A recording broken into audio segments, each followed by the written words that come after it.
सूरत तौहा की आयत नंबर 155, सूरत तौहा की आयत नंबर 155। इसमें एक अजीब व गरीब फ़ायदा हज़रत हकीमुल उम्मत मुजद्दिद मिल्लत मौलाना अशरफ अली थानवी रहमतुल्लाह ताला ने लिखा है। उन्होंने फरमाया कि असल में हर इंसान के साथ एक शैतान होता है, जैसे कि हदीस में आता है। शैतान जो है वो गुनाहों के वसाविस डालता है। एक फ़रिश्ता होता है जो नेकी और तक़वी और खैर के वसाविस डालता है। अब शैतान और जो है वो उस फरिश्ते की आपस में मुठभेड़ रहती है कि इंसान बस औक़त नेकी या बदी के अंदर जब कशमकश का शिकार होता है तो समझ जाए कि उन दोनों की जो आपस में जो मुठभेड़ हो रही है। तो वो शैतान जो इंसान के साथ जो रहता है, जो उसको वसाविस डालता है, तो उसको जो हमजाद कहते हैं। हज़रत हकीमुल उम्मत थानवी रहमतुल्लाह अलैह फरमाते हैं कि मशाइख़ सिलसिला में ये बात चली आ रही है कि जब मुर्दे की तदफीन की जाए तो तदफीन के वक़्त जो है ये आयत अगर पढ़ ली जाए, सूरत तौहा की आयत नंबर 155, और आप जानते हैं कि वो ये 3 जो लपे जो है वो कब्र के ऊपर डाली जाती हैं। तो मिन्हा खलक़नाकुम व फ़ीहा नुईदुकुम व मिन्हा नुख़रिजुकुम तारतन उख़रा। तो ये जो है वो जब उसके ऊपर जो फेंकी जाएंगी तो इससे क्या होगा, फरमाया कि जो उसका हमजाद शैतान है वो भी साथ ही दफन हो जाता है, साथ ही दफन हो जाता है।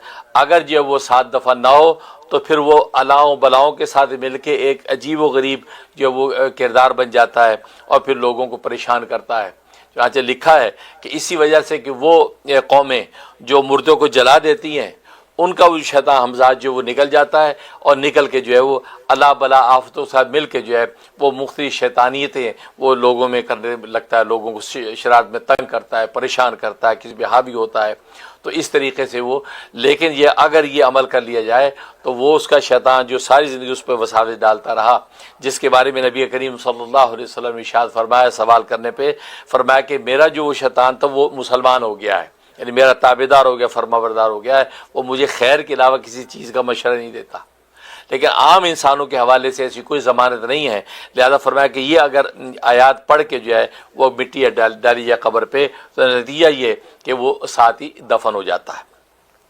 और दूसरा इसका फ़ायदा ये है कि कोई भी ज़मीनी मोह में, कोई ज़मीनी मोह में इंसान के ज़मीन कब्ज़ा हो गई, वो हासिल करना चाहता है, या किसी ज़मीन का कोई ऐसा मामला है कि ज़मीन में वुसअत चाहता है, इस तरीके की चीज़ों के अंदर जो वो कोई ऐसा मुकदमा लायक है, तो इस आयत को ज़बरदस्त उसके लिए तासीर है कि 41 मरतबा रोज़ाना किसी भी वक्त इस आयत को पढ़े।